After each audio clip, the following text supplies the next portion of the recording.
বিসমিল্লাহির রহমানির রহিম। কিন্তু আল্লাহ একটা কথাকে অমান্য করার কারণে লানাতুল্লাহি আলা ইবলিস, কিয়ামত পর্যন্ত ইবলিসের উপর আল্লাহর লানত বর্ষিত হবে। কিয়ামত পর্যন্ত অভিশপ্ত জান্নাত থেকে বার করে দেওয়া হলো এবং চির জাহান্নামী ঘোষণা করে দিয়েছেন। শয়তান কি চির জাহান্নামী। আল্লাহ তাআলা কিছু জাহান্নামীকে আল্লাহ তাআলা ঘোষণা করে দিয়েছে, তাদের নাম হলো লাকির টানা গেছে। তার মধ্যে দুজন নবীর বিবি আছে, একজন আপনার আসিয়ার স্বামী ফিরাউন আছে, নমরুদ আছে। জাহান্নামী দিকে আল্লাহ তাআলা লাকির টেনে দিয়েছে কারা কারা পারফেক্ট জাহান্নামী। বাকি সব আল্লাহ তাআলা দৃষ্টান্ত দিয়েছে, এই গুণ থাকলে, এই কাজ করলে তারা জাহান্নামে যাবে। কিন্তু নাম ঘোষণা হয়ে গেছে যারা আল্লাহর সঙ্গে একদম পাক্কা দুশমনী করেছে, তার রাসূলের সঙ্গে দুশমনী করেছে, যারা গাদ্দারি করেছে, আল্লাহ কোরআনে তাদের নাম উল্লেখ করেছে। আজও আমি বলছি শুনে রে, যদি আমাদের নবী সাল্লাল্লাহু আলাইহি সাল্লাম এই যুগে জীবিত থাকতে আর ওহীর রাস্তা খোলা থাকতো, চ্যালেঞ্জ ছুড়ে বলছি আমাদের মতো এই গাড়িওয়ালা টুপিওয়ালা 100টা জাহান্নামী ঘোষণা হয়ে যেত, 100টা মালবী জাহান্নামী ঘোষণা হয়ে যেত যদি আজকে নবীজি জীবিত থাকতেন আর ওহীর রাস্তা খোলা থাকতো। আল্লাহ এখনো জাহান্নামী ঘোষণা করে দিতেন। সেই মুনাফিক আমাদের দলে ঢুকে আছে, সেই হারামখোর মালবী আমাদের দলে ঢুকে আছে, যারা দুশমনী করছে, তারা কিয়ামতের দিন আল্লাহর কাছে দাঁড়াবে। আল্লাহর কসম করে বলছে দুনিয়া সম্পর্কে আল্লাহ এমন ভাবে অবগত করেছে, একমাত্র যারা মুমিন এবং আল্লাহ ভয় থাকবে তারাই বুঝতে পারবে। ওয়ামাল হায়াতুদ দুনিয়া ইল্লা মাতাউল গুরুর, এই দুনিয়া তোমাদের জন্য সম্পূর্ণ ধোঁকা, দুনিয়া ধোঁকা। ওই জন্য কেউ কি গালি দিবার আগে আপনি আপনার ঘরটা চেক করবেন। একবার আমার গ্রামটা 4500 বসতির গ্রাম, সব মুসলিম। একটা পাড়া আছে দাসদের পাড়া, ওই 30-35 ঘর হবে দাস। একটা দাসদের ছেলে মাতাল, মদ খায়, প্রচুর চিল্লাচিল্লি করে, রাতের বেলায় মারধর করে। তো আমি একদিন তাকে বাজারে পেলাম, ডাকলাম, শোন এখানে। এসে বললো হুজুর কি হয়েছে? আমি বললাম শোন, তুই যে রাতের বেলায় মাতলামি করছিস, মদ খাস, জানিস কত ক্ষতি? তোর শারীরিক ক্ষতি, তোর অর্থের ক্ষতি, তোর সামাজিক ক্ষতি, তোর পারিবারিক ক্ষতি। আমাকে যে উত্তর দিয়েছে আমার মনে হলো কোনো ফাঁকাল পেলে ঢুকে যায়। কি উত্তর দিল জানেন? হুজুর আমি গরিব মানুষ, আমার কাছে পয়সা নাই, আপনাদের অমুক মুসলিম ভাই আমাকে নিজের টাকায় মদ কিনে খাওয়ায়। কতটা দুঃখ লাগে বলুন? আপনার অমুক ভাই বাড়ি থেকে মুরগির মাংস কষে নিয়েছে, আমাকে ডেকে মদ খাওয়ায়। আমি দাওয়াতটা কাকে দিল? আমি তাকে বললাম তুমি চলে যাও, তুমি চলে যাও, দোষ তোমার নেই আমার, যে আমি তোমাকে না জেনে বলতে গেলাম। যেহেতু আগুনটা তো আমার ঘরে লেগে আছে, পাপটা তো আমার ঘর থেকে শুরু হয়েছে, বড় কষ্ট লাগে। তাকে দাওয়াত কোন হিসাবে দেবো? যা আমার ঘরের ছেলে মদ ছেলে দেয়, আমার ঘরের ছেলে মদ খায়, মুসলিম। এত আশ্চর্যের বিষয় যে মুসলমানের কাছে মদ হারামকে ফতোয়া দিয়ে দিল, মদ হালালকে ফতোয়া দিয়ে দিল, হারাম জিনিসটা। মুসলমানের কাছে সুদ হালালকে ফতোয়া দিয়ে দিল। কোন মৌলবি দিল? একটা মৌলবির নাম দেখান, সুদখোররা। আজকে কষ্ট ওইটাই, একটা মসজিদের ইমাম সুদের বয়ান করলে গ্রামের সুদখোররা পেছনে লেগে তাকে তাড়ানোর ব্যবস্থা করে। একটা ইমাম হক বয়ান করলে তাকে তাড়ানোর ব্যবস্থা করে, যার কারণে আজকে আমাদের সমাজের কোন পরিবর্তন। জলসা করে কি হয়? জলসা ফ্যাশন। আমি বাস্তব কথা বলছি, বক্তাদের টাকার পকেট ভরা হচ্ছে আর বছরে একটা জলসা দিচ্ছেন আর বিরিয়ানি করে খাওয়াচ্ছে। ফায়দা কি চলে? ফায়দা যদি করতে চাইতেন তাহলে সর্বপ্রথম ইমাম হক কথা বলার অধিকারটা যেমন বক্তাকে দেন, স্টেজে আপনি আপনার মতো বক্তব্য দিবেন, আপনাকে ইমামকে দেওয়া দরকার ছিল। তাহলে জলসার প্রয়োজন করতে না, ইমাম গ্রাম পরিবর্তন করুন। আমি বলছি আজকে দেখুন তাকে সমাজ কি করে পরিবর্তন হবে একটা জলসা। আমি নিজে বক্তা হিসাবে বলছি, আমি পেশাধারী বক্তা, আমার পরে রজবালী ভাই আসবে, সেও পেশাদারি বক্তা। আমরা রোজ জলসা করছি, কেউ দুটো কেউ তিনটে জলসা করছে। বিশ্বাস করুন, বক্তারা যা টাকা চায়, বক্তাটাকে পছন্দ, টাকা আমি দেবো, নিয়ে চলে আয়। এক একটা জলসায় 1 লাখ, 1.5 লাখ, 2 লাখ করে খরচ হচ্ছে এক একটা গ্রামে।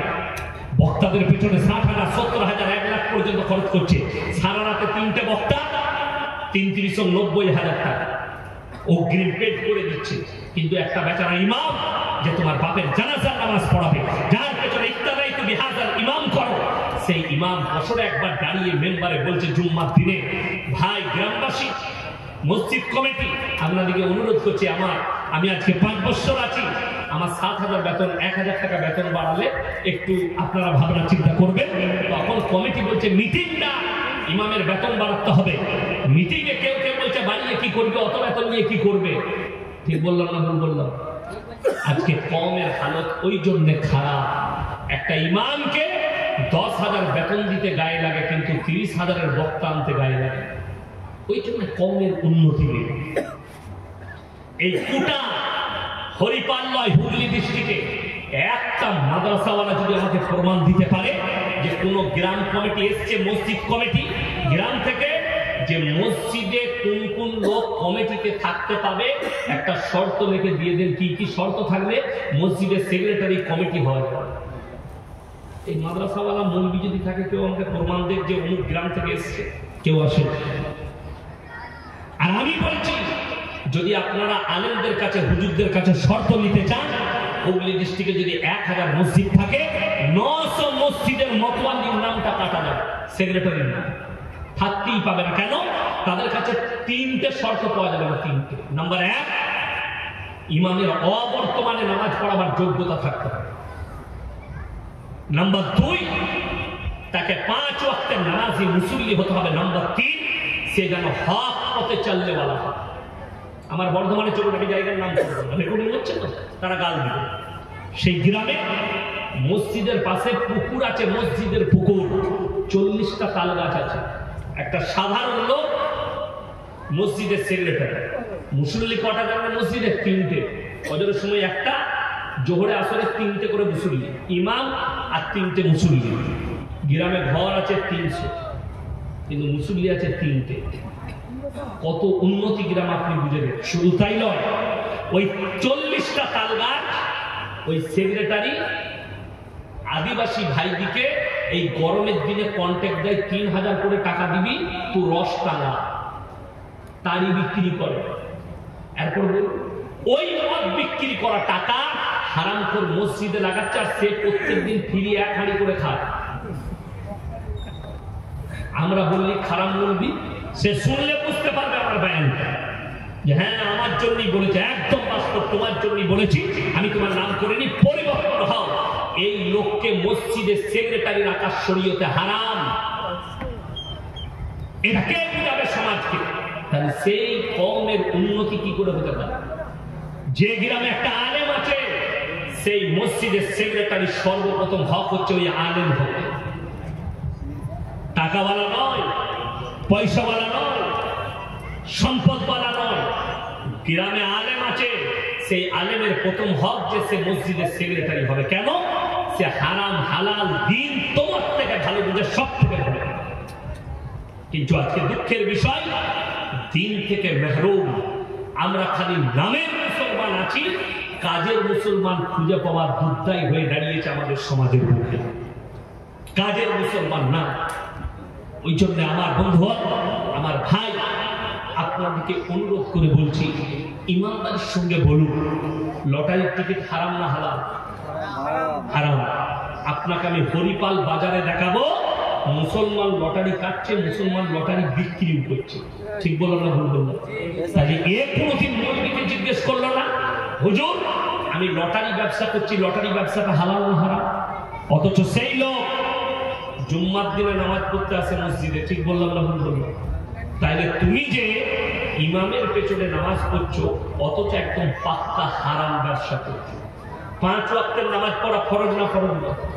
ফরজ। গোটা হরিপাল থানায় সমীক্ষা করুন, 100টা মুসলমানের মধ্যে 80টা বেনামাজি পাবে। নামাজি পড়ে না, তো আযাবটা কার উপরে আসবে? তোমার উপরে না অন্য কারোর উপরে? আপনি ভেবে দেখুন, 100টার মধ্যে 80টা বেনামাজি, তার মধ্যে 7টা নামাজি এমন পাবেন যারা ইচ্ছাকৃতভাবে নামাজ কাজা করছে। ইচ্ছাকৃত চায়ের দোকানে হারাম করে 3 ঘন্টা আড্ডা মারে, কিন্তু নামাজ পড়ে। নিজেকে মুসলমান বলে দাবি করে, বুক থাবড়িয়ে আমি মুসলিম, অথচ নামাজ পড়ে। আপনাকে বাস্তব কথা বলে যাচ্ছে। কালকে আমাদের রাজ্য নয়, গোটা ভারতবর্ষে আমাদের যেমন ঈদ গেল, কালকে আমাদের দেশের হিন্দু ভাইদের একটা পরব আছে, রাম নবমী, তারা পালন করবে। অবশ্যই করতে পাবে, এই দেশটা সেকুলার দেশ, সবাই নিজের নিজের ধর্ম পালন করবে।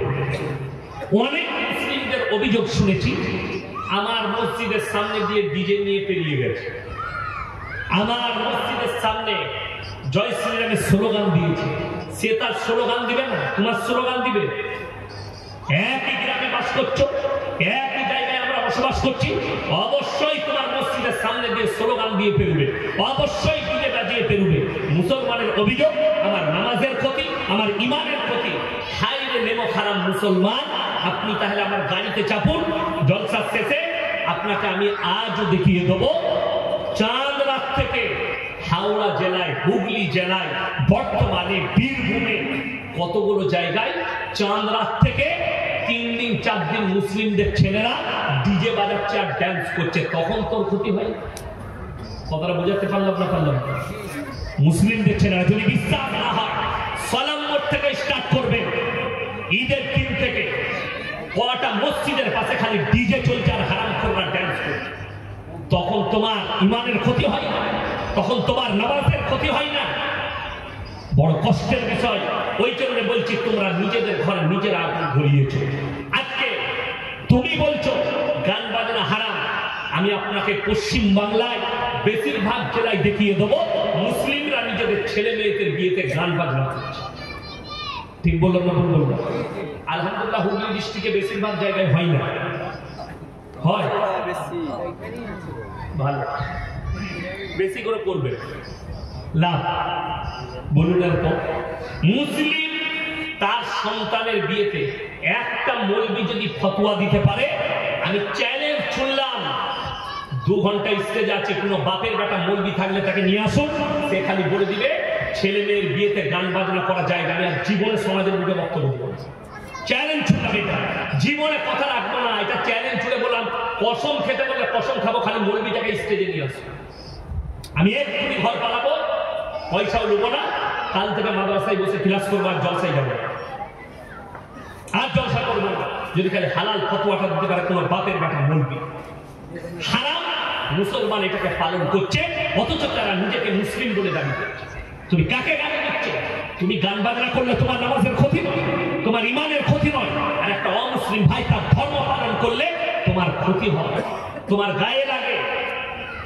ব্রেনটাকে ঠিক করুন, মানসিকতাটা ঠিক করুন, আপনার ব্রেনটাকে ওয়াশ করুন। আল্লাহর হাবিব সাল্লাল্লাহু আলাইহি সাল্লাম হাদিস শোনাচ্ছি, যেদিন মক্কা বিজয় করেন সেদিন সাহাবীরা দাঁড়িয়ে পড়েছিলেন, ইয়া রাসূলুল্লাহ, আজকে আমরা বদলা নেব। আল্লাহর নবী মেম্বারে বসে আছেন, সাহাবীরা তলোয়ার নিয়ে দাঁড়িয়ে গেলেন। আম্মার ইবনে ইয়াসিনের মায়ের দু পায়ে উঠ বেঁধে দুদিকে দাঁড়িয়েছে, আঁখ ফাড়ার মতো ফাড়া গেছে, আজকে আমরা বদলা নেব। আমির হামজা রাদিয়াল্লাহু তাআলা আনহুকে যুদ্ধের ময়দানে বুকটা চিরে কালিজা ঠাট্টা বার করে চিবিয়ে খেয়েছে, আজকে বদলা নেব। হযরত সাইয়েদনা বেলাল হাবশী রাদিয়াল্লাহু তাআলা কোমরে দড়ি বেঁধে উটের পেছনে বাঁধা হয়েছে, পিঠের চামড়া কোমরে নেমে গেছে, আজকে আমরা বদলা নেব। আল্লাহ নবী সাল্লাল্লাহু আলাইহি সাল্লাম দাঁড়িয়ে গেলেন, হে আমার সাহাবীরা বসো, তোমরা আমার আজকে 5টা কথার উপরে আমল করবে, জোরে বলুন সুবহানাল্লাহ। 5টা নবীজি অর্ডার দিলেন। নাম্বার 1, তোমরা বৃদ্ধকে মারতে পাবে না। নাম্বার 2, তোমরা বৃদ্ধাকে মারতে পাবে না। নাম্বার 3, শিশুকে মারতে পাবে না। নাম্বার 4, আত্মসমর্পণ করলে মারতে পাবে না। নাম্বার 5, কাবা ঘরে প্রবেশ করলে মারতে পাবে না, জোরে বলুন সুবহানাল্লাহ। বেঈমান কাফেররা যখন নবীজির এই অর্ডার শুনলেন সাহাবীদের উপরে, দলে দলে তখন ইসলাম কবুল করছে। নবী সাল্লাল্লাহু আলাইহি সাল্লাম লাস্ট এলান করলেন, সব মানুষ যখন ঈমান আনলেন, দলের মধ্যে এমন একজন ব্যক্তি যে নিজের চেহারাকে ঢেকে আসছে, নবীজি বুঝতে পেরেছে যে লোকটা চেহারা ঢেকে আসছে সেটা অন্য কেউ নয়, আমার চাচা জানের বুকটা দিলে যে চলিরাটা চিবিয়ে খেয়েছে ওই হিন্দা। নবীজি মেম্বারে দাঁড়ালেন আর বললেন, হিন্দা শোনো, চেহারা ঢাকার কোনো দরকার নেই। আমি আল্লাহর নবী, দয়ার নবী, আমি মাফ করতে জানি, ক্ষমা করতে জানি, দয়া করতে জানি, বদলা নিতে জানি না। তুমি কলমাটা পড়ে নাও, জোরে বলুন সুবহানাল্লাহ।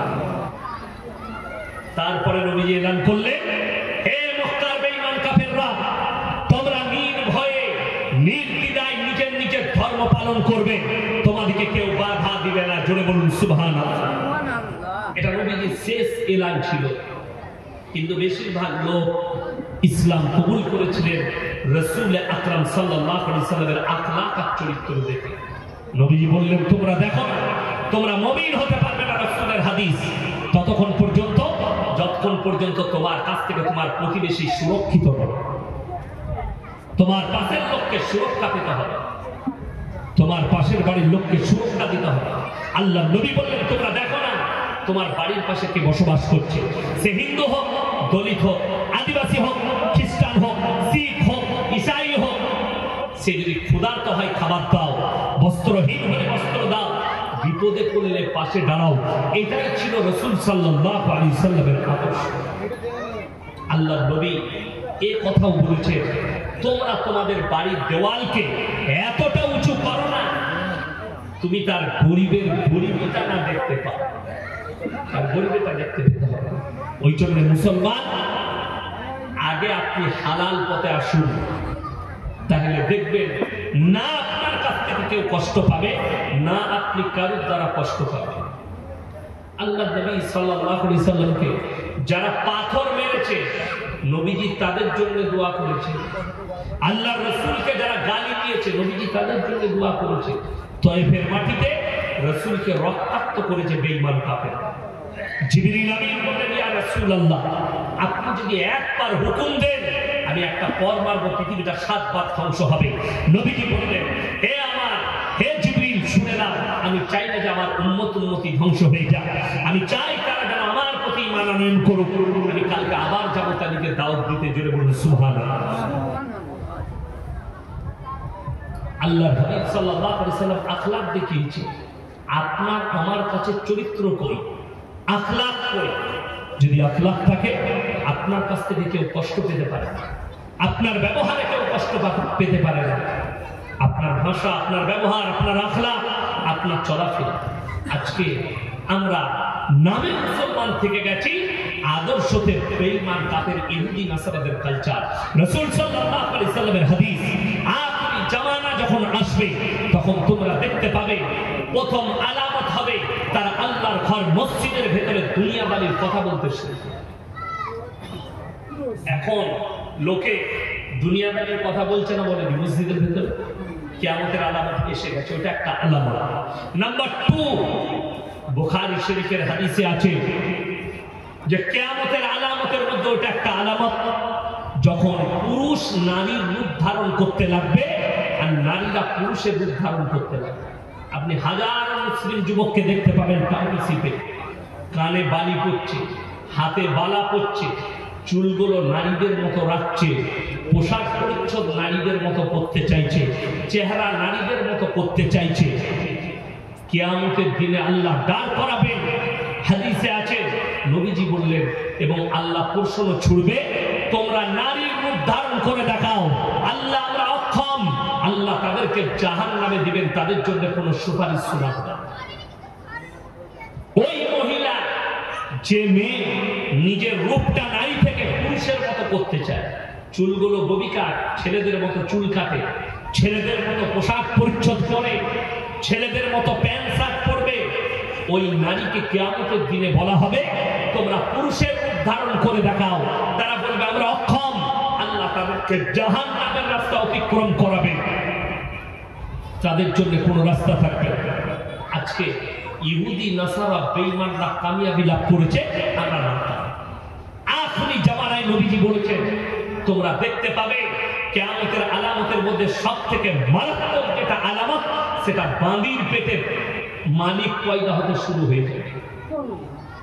বাই ক্যামেরা বলছি, ভারতের মাটিতে নয়, সব দেশে আইন পাস হয়ে গেছে পৃথিবীর, খালি ইসলামী রাষ্ট্রগুলো